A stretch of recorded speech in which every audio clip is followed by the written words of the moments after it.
साथियों नमस्कार। एक बार फिर हमारे चैनल पर आपका स्वागत है। साथियों, हम लगातार व्यंजन संधि पर बात कर रहे हैं। अभी तक हमने व्यंजन संधि के 6 नियमों पर बात कर ली है। आज हम नियम 7 और 8 पर बात करेंगे। तो हम शुरू करते हैं। अभी जो हम संधि की बात करेंगे उसमें वैसी कोई संधि नहीं है, केवल हमारा जो उच्चारण का अभ्यास है या हमारी जो नैसर्गिक उच्चारण की प्रक्रिया है उसी से वो संधि निष्पन्न होती है। तो आप देखिए, ये दुस और निस, ये दो संस्कृत में उपसर्ग है। ये दुह और ये निह उपसर्ग नहीं है। एक बात तो अच्छी तरह से ये ध्यान रखना है कि यह कोई उपसर्ग नहीं है, ये विकल्प के रूप में इनकी जगह प्रयोग होता है। जैसे आपको लिखना है दुशासन, तो दुशासन ऐसे भी लिखा जा सकता है और दुशासन ऐसे भी लिखा जा सकता है। तो केवल यह विकल्प के तौर पर प्रयुक्त होता है। मूल में जो उपसर्ग है, जो संस्कृत की परंपरा है, उसमें ये दुस उपसर्ग है, एक निस उपसर्ग है। जैसे आपको शब्द लिखना है निश्चय, तो आप निश्चय ऐसे भी लिख सकते हैं और चाहें तो आप निश्चय ऐसे भी लिख सकते हैं। चूँकि हमारी हिंदी की जो परंपरा है वह विसर्ग की परंपरा नहीं है। हम संस्कृत के जो तत्सम शब्द है उनके अलावा कहीं विसर्ग लगाते भी नहीं है। इसलिए हमें ये प्रयास करना चाहिए कि हमें जो सकार है, मूल है, उसी को लिखना चाहिए और यही मानक है। तो केवल समझने के लिहाज से, संस्कृति की परंपरा को बताने के लिहाज से आपको बताया है कि यहाँ विसर्ग इसके विकल्प के रूप में लगता है। वहाँ एक सूत्र है जिसके तहत जो स है, तीनों स है, वो वैकल्पिक रूप से विसर्ग में बदल जाते हैं, परंतु ये आवश्यक नहीं है। तो हमें इसका ऐसा ही अभ्यास करना है। एक बात तो यह आपको ध्यान में रखनी है कि यह कोई उपसर्ग नहीं है। परीक्षा में कहीं पर भी संधि आती है तो आपको ये और ये करना है। जैसे दुशासन आ गया तो आपको यही लिखना है, निश्चय आ गया, निश्चल आ गया, तो आपको यही करनी है। इस बात को ध्यान से आप समझ लें। इसके अलावा क्या बात है इसमें ये बात है कि जहाँ भी दुस और निश आएगा तो इसमें दो प्रकार से विकार होते हैं। एक तो दुस और निश के सामने आ जाए, मान लो यहाँ च आ जाए या छ आ जाए या ये तालव्य से आ जाए, तो अब क्या बदलाव होगा? तो पहले आपको वहीं सकार वाली मेरी वीडियो को देखना पड़ेगा। उसमें अच्छी तरह से समझाया हुआ है कि च छ से पहले कोई भी सकार आता है तो क्या होगा, वह निश्चित रूप से यही आएगा। कोई भी सकार हो वो इसमें बदल जाएगा। एक सीधा सा नियम है कि कौन बदलेगा, यह बदलेगा या यह बदलेगा। अब कैसे बदलता है हम कुछ उदाहरण से समझते हैं। ये पहले नियम की बात है, फिर दूसरे नियम की बात करेंगे, उपनियम की बात करेंगे। जैसे शब्द है, अभी हमने कर लिया था निश्चय। अब सरल सी बात है कि उपसर्ग कौन सा होता है, निस होता है, तो इसमें शब्द क्या होगा, निश्चय होगा, निश्चय होगा।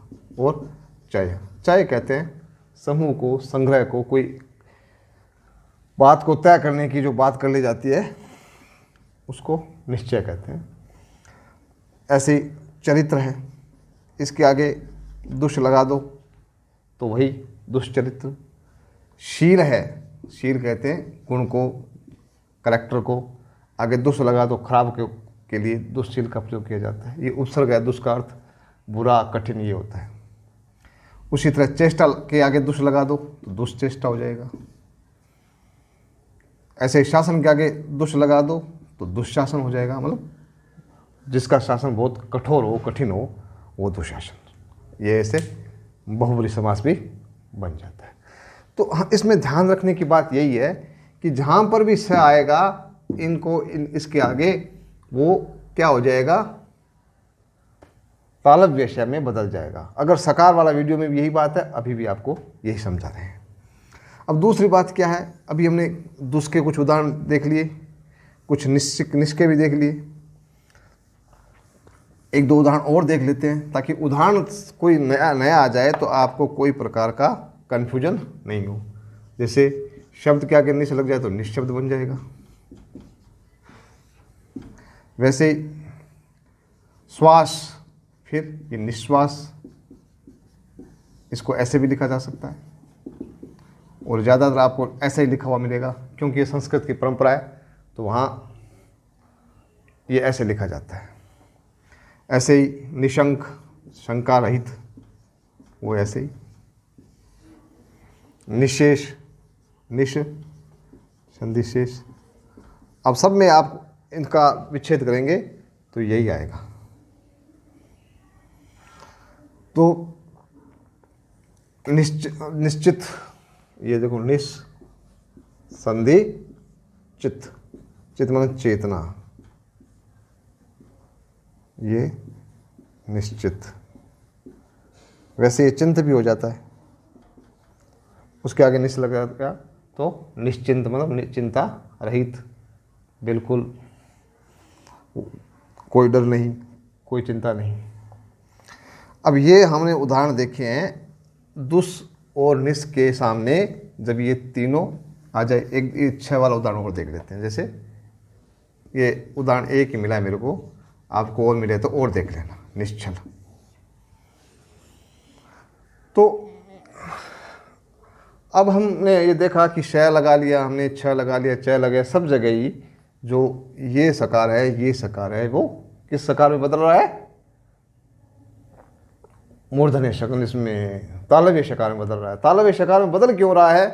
क्योंकि इन तीनों का उच्चारण स्थान तालव्य है, ये नोट कर लेना। इसलिए वह भी शकार तालव्य में बदल जाएगा। इसलिए दुस और निस का सीधा सा सरल सा ये नियम है। तो परीक्षा में कोई किसी प्रकार का कोई कन्फ्यूजन नहीं होगा। जहाँ भी आपको ये श मिले आप उसको देख करके बदल देना। दूसरा, हम ये पहला हो गया। अब दूसरे में क्या होगा कि ये सामने तो आएंगे ही, फिर इधर आ जाए मान लो क, और फिर प, और फिर फ आ जाए, तब क्या होगा? अब क्या होगा कि इसमें ये इनका उच्चारण स्थान कंठ है, इनका उच्चारण ओष्ठ है, और इसका भी ओष्ठ है। अब चूंकि ये जो उच्चारण स्थान कंठ वाला, ओष्ठ वाला, फिर इधर आएगा मान लो जैसे शब्द है नी स, अब ई है, तो ये सब मिलकर के ई वैसे मूर्धा का उच्चारण स्थान है और इनका कोई अलग से स्थान है नहीं, तो कंठ भी मूर्धा के पास में है। तो ये जो सकार है इसको मूर्धा आदेश हो जाता है। तो ये निश है जो, या दुस है, वो किस में बदल जाता है? इसमें बदल जाता है। ये स है, ये स इसमें बदलेगा। कैसे बदला है? उदाहरण से आप भली भांति परिचित है और रोज़ का रोज़ उसका प्रयोग भी करते हैं। केवल हम यहाँ उदाहरण को समझ रहे हैं और लिपिबद्ध कर रहे हैं। इसमें किसी प्रकार की कोई ज़्यादा गहरी बात नहीं है। हम प्रयोग ज़्यादातर यही करते हैं। जैसे निष्कर्ष लिख रहे हैं तो आपको पता ही है निष्कर्ष ऐसे ही लिखते हैं। तो ये देख लो, ये क्या आया? ये निश धन कर्ष, निष्फल, ये निष्फल, वही निस धन फल। वैसे ही निष्काम, वही काम के आगे निश लगा देते हैं तो क्या बन जाएगा? सब जगह ये बनेगा। निष्काम कर दो, फिर निष्क्रिय कर दो, फिर निष्कासन कर दो, ऐसे निष्कासन, ये निश, ये कासन, मतलब निकलना, तो ये निश हो जाएगा। जैसे भी क आया वो सकार मूर्धन्य बन जाएगा। ये मुख्य तो ई कारण होता है, परंतु अब प्रयोग से है, ज़्यादा कोई याद रखने की जरूरत नहीं है। जहाँ भी क फ आ जाए, यहाँ पर जो सकार है वो नेचुरली किस में बदल जाएगा? मूर्धन्य में बदल जाएगा। जैसे निष्कपट, निष्क्रिय और तो निष्कलुष, ये सारे उदाहरण इसी प्रकार के हैं जिसमें जो क फ है उससे पहले सकार मूर्धन्य हो जाता है, चाहे वो दुस में है चाहे निस में है। वहाँ हुआ था कौन सा?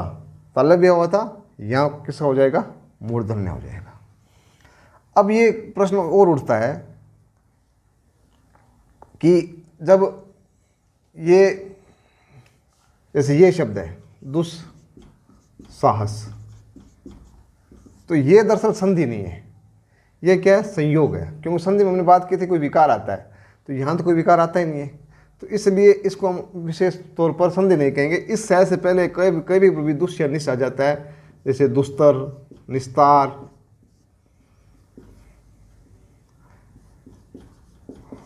दुस्साहस या दुस्सह, इन सब के आगे जहाँ पर भी ये सकार आएगा या त आएगा, वित्ता वर्ग में भी तो ये दंत्य होता है ना, तब किसी प्रकार का कोई बदलाव नहीं होगा, क्योंकि यहाँ कोई विकार नहीं होगा। क्योंकि स के सामने जब भी स आएगा या त के सामने स आएगा तो इसमें कोई बदलाव नहीं, क्योंकि इसका उच्चारण स्थान भी दंत्य है, इसका उच्चारण स्थान भी दंत्य है।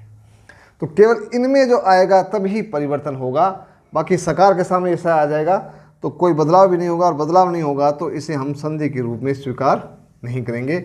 यह केवल संयोग है। कुछ दुष्ट वाले उदाहरण और देख लेते हैं, जैसे दुष्कर्म,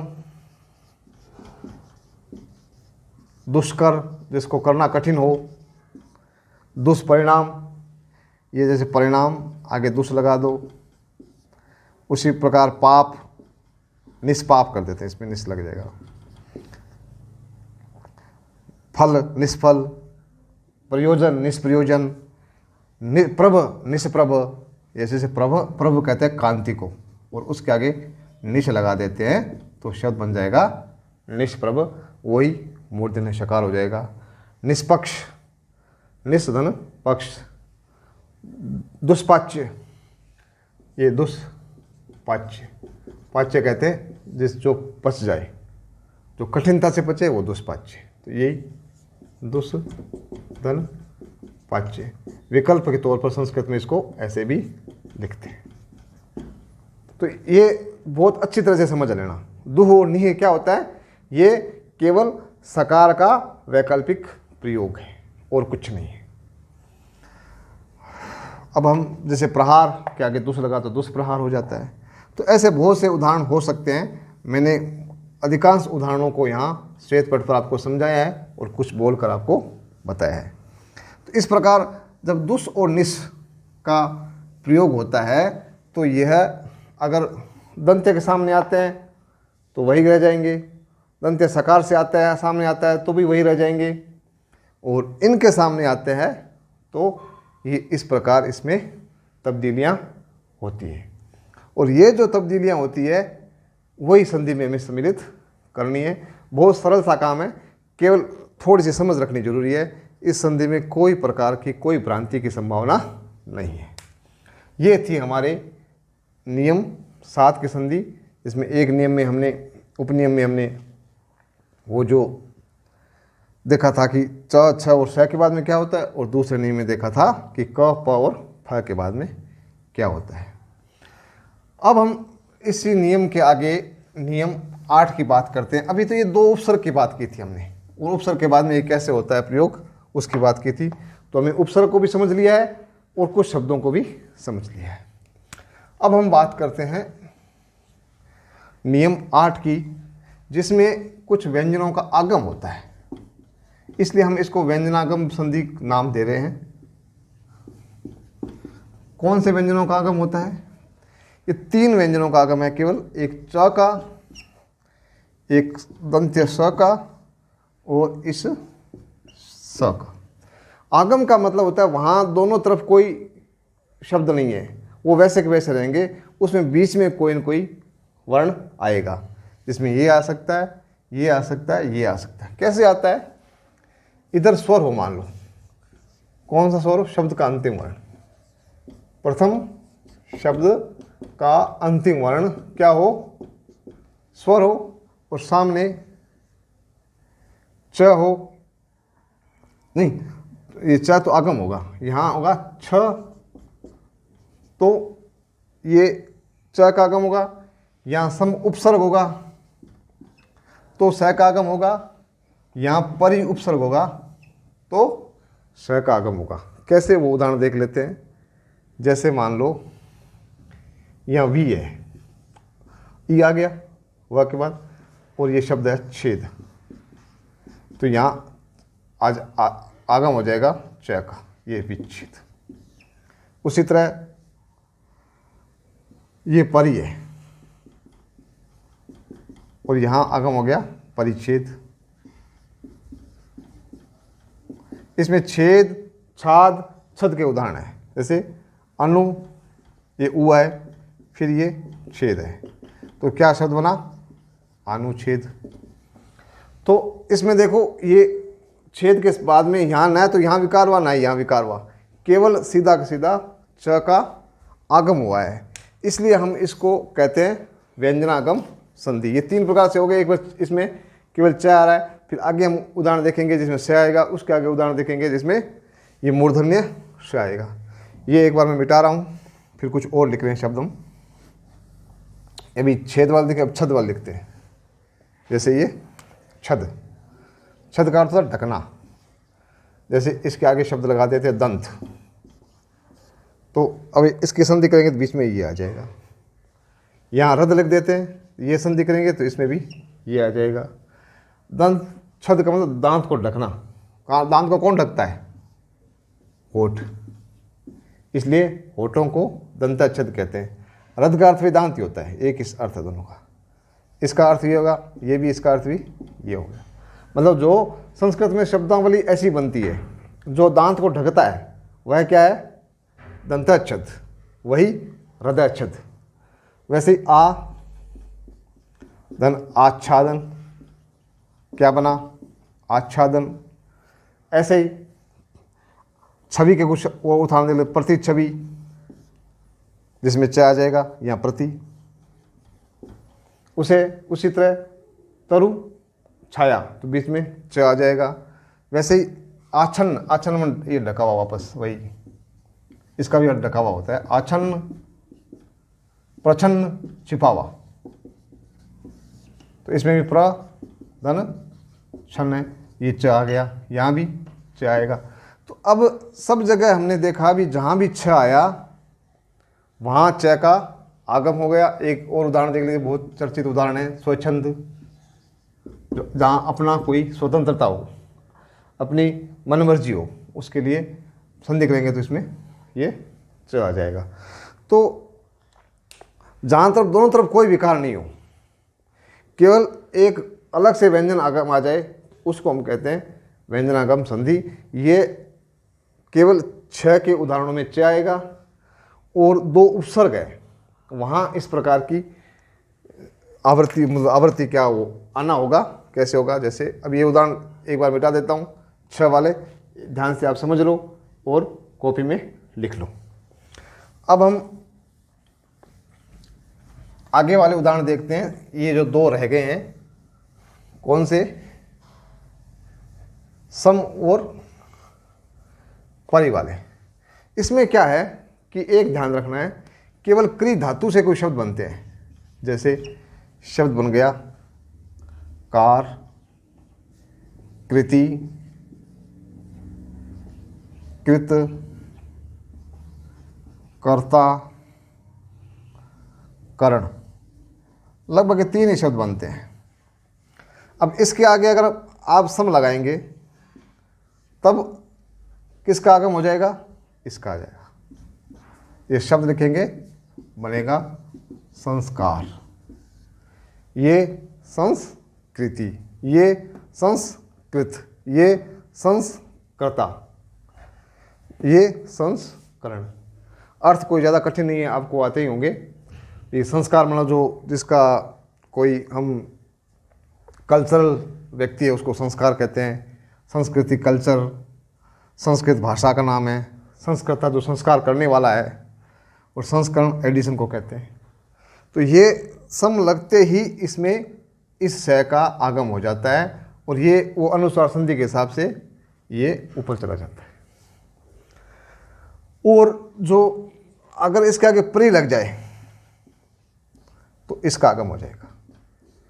जैसे परिष्कार, परिष्कृति, परिष्कृत, परिष्कर्ता, परिष्करण। तो थोड़ा सा ध्यान रखना है, परि उपसर्ग का ध्यान रखना है और एक सम का उपसर्ग का ध्यान रखना है। एक में मूर्धन्य श का आगम होगा और एक में दंत्य श का आगम होगा, और जो 6 वाले उदाहरण है उसमें च का आगम होगा। ये नियम थे हमारे 7 और 8। अब व्यंजन संधि लगभग समाप्ति की ओर है।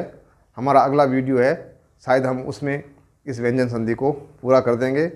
आपने लंबे समय से इस संधि को समझ रहे हैं, पढ़ रहे हैं, बहुत अच्छा लग रहा है।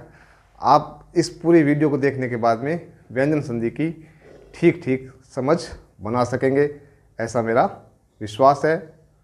साथियों, लगातार वीडियो देखते रहिए। जय हिंद, जय भारत, धन्यवाद।